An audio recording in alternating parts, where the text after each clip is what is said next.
বর্তমান সময়ে কি মানুষ মানুষরে স্বার্থ ছাড়া ভালোবাসে? এর মাঝেও কিন্তু কিছু মানুষ লুকিয়ে আছে যারা নাকি স্বার্থ ছাড়াই মানুষের কাছে আসে।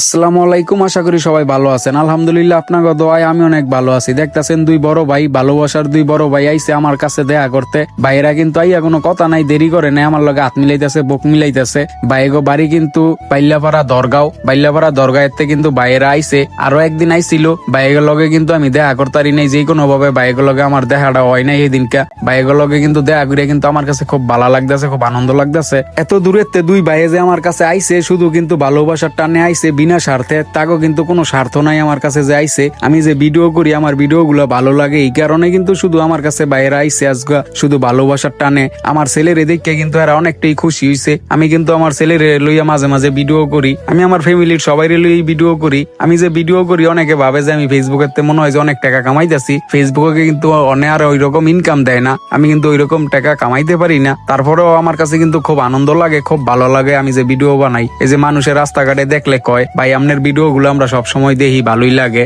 এতটুকুই কিন্তু আমার কাছে আলহামদুলিল্লাহ অনেক পাওয়া। ভাইয়ের লগে কিন্তু অনেকক্ষণ আলাপ করলাম, গল্প করলাম, অনেক কিন্তু বাইরে লইয়া যাইতেছি আঙ্গো এলাকার এক চায়ের দোকানে। আঙ্গো এলাকার এক ভাই ব্রাদার অজয়ে কিন্তু ভালো রং চা বানায়, অজয়ের দোকানে লইয়া যাইতেছি রং চা খাওয়ানোর লেগে। বাইরে আমরা সবাই মিলে কিন্তু চা খাইতে যাইতেছি। বাইরেরা কিন্তু অনেকটাই ভালো। বাইরে যে লেগে আমি চা খাওয়ানোর কথা কইলাম, বাইরেরা কিন্তু না করলো না। বাইরেরা কিন্তু আমার লগে চা খাওয়ানোর লেগে রাজি হয়ে গেল। বাইরে লইয়া কিন্তু আইয়া বললাম অজয়ের দোকানও। এই যে অজয় কিন্তু ভালো কইরা সুন্দর কইরা চা বানাইতেছে। আঙ্গো এলাকার ওই ভাই ব্রাদার অজয়, হ্যাঁ কিন্তু অনেক সুন্দর চা বানায়, রং চাটা কিন্তু অনেকটাই ভালো হয়। অজয় আঙ্গরে চা বানাইয়া দিল, আমরা সবাই মিলে কিন্তু একলগে বইয়া খাইতেছি। বাইরা কইতাছে চা নাকি অনেকটাই ভালো হইছে। চা খাইলাম একলগে বইয়া, সবাই অনেক গল্প করলাম, অনেক আনন্দ করলাম। চা খাওয়া কিন্তু আঙ্গনে শেষ। আমি কিন্তু চায়ের কাপ গিলে অজয়ের নিয়ে দোয়ানো নিয়ে দিয়েইতেছি। অজয়ের দোয়ানো নিয়ে কিন্তু আমি চায়ের কাপ গিলি দিয়েইলাম। দিয়াইয়া কিন্তু বাইকের অনেক বিদায় দিতেছি, বাইকের লগে হাত মিলাইতেছি, অনেকটাই মজা করলাম। সারাদিন বাইকের কাছে বিদায় লইতেছি, বাইরেরাও আমার কাছে বিদায় লইতেছে। বাইরে আমারে দাওয়াত দিতেছে যে ভাই আঙ্গো বাইত কিন্তু আপনি যাইবেন, আপনার ছেলেরে লইয়া আঙ্গো বাড়ির দিকে যাইবেন, ঘুরে আইবেন, তাইলে অনেকটা আনন্দ পাইবেন।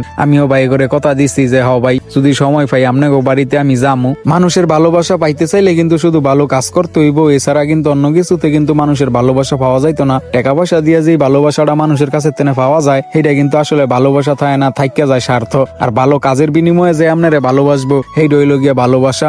সবাই বেশি বেশি করে ভিডিওটা শেয়ার করে দিবেন, আর ছোট ভাইটারে ভালোবাসা লাইক কমেন্ট শেয়ার কইরা ফলো দিয়ে আপনাদের পাশে রাখবেন। সবাই ভালো থাকবেন, সুস্থ থাকবেন, ধন্যবাদ।